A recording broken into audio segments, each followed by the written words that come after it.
আল্লাহ রাব্বুল আলামিন বলেন, আমি স্বীয় হস্ত দ্বারা আসমানকে বানালাম, এরপরে আমি আল্লাহ ওয়া ইন্না লামুসিউন আস্তে আস্তে এটাকে সম্প্রসারণ করতে লাগলাম। চিৎকার দিয়ে বলুন সুবহানাল্লাহ। আবার বিজ্ঞান যে বলল আস্তে আস্তে এই সম্প্রসারণ থেমে যাবে, এই সম্প্রসারণ বন্ধ হয়ে যাবে, আকাশ আর বড় হবে না, জমিন আর বড় হবে না।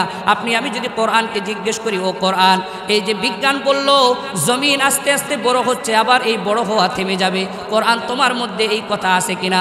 কোরআনুল কারীম আপনাকে আমাকে জানাচ্ছে, সূরাতুল আম্বিয়া 104 নম্বর আয়াত, ইয়াউমা নাতুবিস সামাআ কাতাইয়িস সিজিল্লি লিল কুতুব কামা বাদানা আউওয়ালা খালকিন নুঈদু ওয়া'দান আলাইনা। আল্লাহ রাব্বুল আলামিন বলে, ইয়াউমা নাতুবিস সামাআ, আমি আল্লাহ কিয়ামত আসার আগে আগে আমি আল্লাহ আসমান যেটা সম্প্রসারিত হচ্ছিল, আমি আল্লাহ এই সম্প্রসারণকে সংকুচিত করে দিব। একজন বাচ্চা যখন তার বইটা খুলে এটা বড় হয়ে যায়, কথা বলুন ঠিক কিনা? আবার বাচ্চা যখন তার বইটা বন্ধ করে এটা সংকুচিত হয়ে যায়। আল্লাহ বুঝালেন, ইয়াউমা নাতুবিস সামাআ কাতাইয়িস সিজিল্লিল কুতুব, দুনিয়ার খাতা বই যেমন বন্ধ করে ফেলা হয়, আমি আল্লাহ পৃথিবীর সম্প্রসারণ ঘটাচ্ছিলাম, একটা সময় আসবে আমি আল্লাহ এই সম্প্রসারণ বন্ধ করে দিব। বাচ্চা কাচ্চাদের বই পুস্তক যেমন বন্ধ করে দিলে সংকুচিত হয়ে যায়, আমি আল্লাহ এই পৃথিবীর সম্প্রসারণ ওইভাবে বন্ধ করে দিব। চিৎকার দিয়ে বলুন সুবহানাল্লাহ। সম্মানিত দ্বীনি ভাইরা, আপনি আমি যদি আসমানের দিকে তাকাই, আসমান থেকে আল্লাহ মাঝে মধ্যেই আপনার আমার জন্য বৃষ্টি নাজিল করে। কি বলেন, ঠিক কি ঠিক না?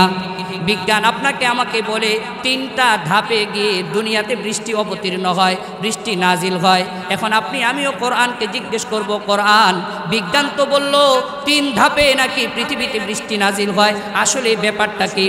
আল্লাহ রাব্বুল আলামিন কোরআনুল কারীমের সূরাতুর রুমের 48 নম্বর আয়াতে ইরশাদ করলেন, আল্লাহুল্লাযী ইউরসিলুর রিয়াহা ফাতুসিরু সাহাবা ফায়াবসুতুহু ফিস সামা কাইফা ইয়াশা ওয়া ইয়াজআলুহু কিসাফা ফাতারাল ওয়াদকা ইয়াখরুজু মিন খিলালিহি। আল্লাহ রাব্বুল আলামিন বলেন, আল্লাহুল্লাযী ইউরসিলুর রিয়াহ, বিজ্ঞান বলল 3 ধাপে বৃষ্টি নাজিল হয়। প্রথম ধাপ হলো আল্লাহ সমুদ্র এবং সাগর থেকে পানি উঠান, আসমানে উঠানোর পরে আল্লাহ তাআলা এইখান থেকে একটা বাষ্প তৈরি করেন। দ্বিতীয় ধাপে এই বাষ্প থেকে আল্লাহ মেঘমালা তৈরি করেন। 3 নম্বর ধাপে এই মেঘমালাগুলাকে ছড়িয়ে দেওয়া হয়। 2 মেঘমালার যখন ঘর্ষণ হয় তখন পৃথিবীতে বৃষ্টি নাজিল হয়। এটা হলো বিজ্ঞানের কথা। এখন আসুন আপনি আমি কোরআনুল কারীমের সূরাতুর রুমের 48 নম্বর আয়াতে যাই। আল্লাহ রাব্বুল আলামিন বলেন, আল্লাহুল্লাযী ইউরসিলুর রিয়াহ,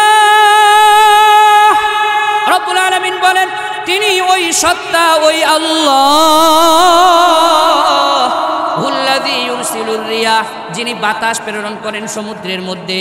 এরপরে আল্লাহ তাআলা বাতাসের মাধ্যমে পানি উপরে উঠান। জোরে বলুন, কোথায়? আসমানে। কোথায় উঠান? এরপরে রব্বুল আলামিন বলেন ফাতিসুইরু সাহাবা, এরপরে আল্লাহ বলেন ওই পানি আসমানে উঠানোর পরে আমি আল্লাহ বাষ্প করি, এরপরে আমি আল্লাহ ওই পানিটা থেকে মেঘমালা তৈরি করি। চিৎকার দিয়ে বলুন সুবহানাল্লাহ। ফায়াবসুতুহু ফিস সামাই কাইফা ইয়াশা, রব্বুল আলামিন বলেন এরপরে আমি আল্লাহ পৃথিবীর যেই জায়গাতে চাই ওই জায়গাতে মেঘমালাগুলাকে ছড়িয়ে দেই, ছিটিয়ে দেই। ফাতারাল ওয়াদকা ইয়াখরুজু মিন খিলালি, এরপরে এই 2 মেঘমালার ঘর্ষণ ঘটে। জোরে বলুন তো কি ঘটে? ঘর্ষণ। একটার সাথে আরেকটা ধাক্কা খায়। এই ধাক্কা খাওয়ার পরে আল্লাহ রব্বুল আলামিন আসমান থেকে দুনিয়ার মানুষের জন্য বৃষ্টি নাজিল করে দেন। চিৎকার দিয়ে বলুন সুবহানাল্লাহ। সম্মানিত দ্বীনি ভাইরা, তাহলে বিজ্ঞান কিছুদিন আগে, মাত্র 2 থেকে 300 বছর আগে, এই স্যাটেলাইটের যুগে এসে বিজ্ঞান বলে বৃষ্টি 3 ধাপে নাজিল হয়। আর আল্লাহ রব্বুল আলামিন 1450 বছর আগে কোরআন নাজিল করে কোরআনে এই থিওরিগুলা জানিয়ে দিলেন। এখন বলুন তো কোরআন আগে না বিজ্ঞান আগে? সম্মানিত ভাইরা, আপনার আমার রব আল্লাহ দয়ার মালিক আপনার আমার জন্য বৃষ্টিতে কি রাখলেন? বিজ্ঞান প্রমাণ করে আপনার আমার রব আল্লাহ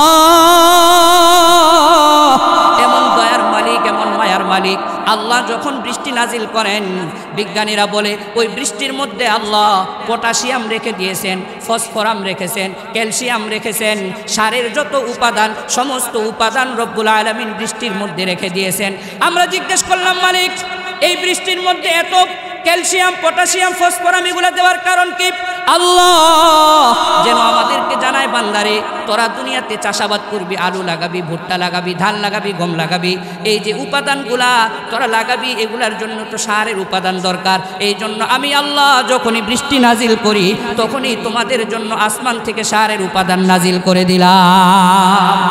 কলিজার টুকরা ভাইরা, বিজ্ঞান প্রমাণ করে আল্লাহ রাব্বুল আলামিন যে বৃষ্টি পৃথিবীতে দান করেন, সারা বছরে যেই পরিমাণ বৃষ্টি হয় এই বৃষ্টির সাথে আল্লাহ 150 বিলিয়ন টন সারের উপাদান দুনিয়াতে আল্লাহ পাঠায়া দেয়। মিলিয়ন না বিলিয়ন, 150 বিলিয়ন সারের উপাদান আল্লাহ তাআলা দুনিয়াতে পাঠায়া দেয়। চিৎকার দিয়ে বলুন সুবহানাল্লাহ। সম্মানিত দ্বীনি ভাইরা, কোন নাফরমান যদি বলে আমি আসমানের বৃষ্টি আমার লাগবে না, যে বৃষ্টি আল্লাহ দেয় ওই বৃষ্টি আমি নিব না, তুমি কোন জায়গার পানি দিয়ে তাহলে জমিন শেষ করবে? সে বলে আমি পাতাল থেকে উঠাবো, নিচ থেকে উঠাবো, ডিপের মাধ্যমে উঠাবো অথবা সেলো মেশিনের মাধ্যমে উঠাবো। আল্লাহ তাকে জানিয়ে দিলেন, ওয়া আনজালনা মিনাস সামা'i মা'আন বিকদার ফাআসকান্নাহু ফিল আরদ। আল্লাহ রাব্বুল আলামিন জানান, বান্দারে বান্দিরা আমি আল্লাহ আসমান থেকে যে বৃষ্টি নাজিল করলাম এই বৃষ্টিটা যেই পরিমাণ দরকার আমি আল্লাহ জমিনে দিলাম। এরপরে আমি আল্লাহ যেটা দরকার না ওইটা আমি আল্লাহ ভূগর্ভের মধ্যে ঢুকায়া নিলাম। চিৎকার দিয়ে বলুন সুবহানাল্লাহ। আপনি আমি যখন ডিপ লাগাই, কল বসাই, ওই যে আল্লাহ আসমান থেকে বৃষ্টি নাজিল করে যেটা ভূগর্ভে ঢুকিয়ে দিলেন ওইখান থেকে আপনার আমার জন্য পানির ব্যবস্থা হয়। কথা বলুন ঠিক কিনা? সম্মানিত দ্বীনি ভাইরা, এরপরেও যদি কোনো নাফরমান বলে না আমি ডিপের মাধ্যমে উঠাবো না, খাল বিলের পানি নিয়ে আমি আমার জমিগুলা সেচ করব, আমি আমার জমিনে ওই পানিগুলা দিব। এরপরে আপনি আমি দেখি আল্লাহ রাব্বুল আলামিন কি বলে, কুল আরাআইতুম ইন আসবাহা মাউকুম গাওরা ফামান ইয়াতিকুম বিমাইম মাঈন। আল্লাহ রাব্বুল আলামিন বলে, একটু তাকাও, তোমরা যারা বলো আমি আসমানের পানি নিব না, আমি জমিন থেকে সেচনের মাধ্যমে উঠাবো না, আমি খালে বিলের পানি নিব, আল্লাহ বলতেছেন ওই খাল বিলের পানি যদি শুকিয়ে যায় দেখো তো কেউ আছে কিনা তোমাকে পানি দিতে পারে। কথা বলুন, দিতে পারবে? খাল বিলের পানি যদি আল্লাহ শুকিয়ে দেয় কোনো মানুষের ক্ষমতা আছে? সম্মানিত দ্বীনি ভাইরা, যেটা বুঝাইতে চাইলাম, কোরআন আগে না বিজ্ঞান আগে? জোরে বলুন, কোরআন আগে না বিজ্ঞান আগে?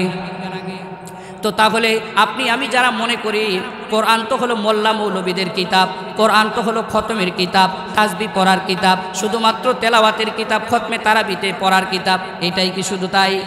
আল্লাহ রাব্বুল আলামিন কোরআনকে নাজিল করেছেন মানুষের মানবতার মুক্তির জন্য। আবার আল্লাহ যে যুগের যেই চাহিদা ওই চাহিদার প্রত্যেক কিছু আল্লাহ কোরআনে দিয়ে দিয়েছেন। চিৎকার দিয়ে বলুন সুবহানাল্লাহ। সম্মানিত সুধী, আপনি আমি যদি আসমানের সূর্যটার দিকে তাকাই, আসমানে যে সূর্য আল্লাহ তাআলা আপনার আমার রোদের জন্য দিলেন, এইখান থেকে দেখা যায় সূর্যটা ছোট্ট, কি বলেন ঠিক না? কিন্তু আপনি আমি যদি জানি তাহলে অবাক হব, এই সূর্যটা আপনার আমার থেকে 9,30,00,000 মাইল দূরে হওয়ার কারণে ছোট্ট মনে হয়। কত? 9,30,00,000 মাইল দূরে এই সূর্য। আপনি আমি যে পৃথিবীতে বসবাস করি এই পৃথিবীর চাইতে 13 লক্ষ গুণ বড়। কত লক্ষ গুণ? কথা বলে না, কত লক্ষ গুণ বড়? 13 লক্ষ গুণ বড়। আপনি আমি যদি একটু ইনফরমেশন দিই আপনাদেরকে, যেমন আপনার আমার যে দেশ বাংলাদেশ, বিশ্ব মানচিত্রে এই বাংলাদেশের জায়গা তো বি লেখারই জায়গা নেই। কথা বলেন ঠিক না? কথা বলে না ঠিক না? আপনার আমার চাইতে পাশের দেশ ইন্ডিয়া 30 গুণ বড়, এর চাইতেও আরব, আমেরিকা এবং কানাডা এগুলা 90 থেকে 100 গুণ বড়। পৃথিবীর সবচাইতে বড় রাষ্ট্র আয়তনের দিক থেকে রাশিয়া বাংলাদেশের চাইতে 160 গুণ বড়। কত গুণ? 160 গুণ। তাহলে বাংলাদেশের দশা কোথায়? তারপর হলো প্রশান্ত মহাসাগর যেটা আছে, এই প্রশান্ত মহাসাগর এটা হলো 16,57,00,000 বর্গ কিলোমিটার।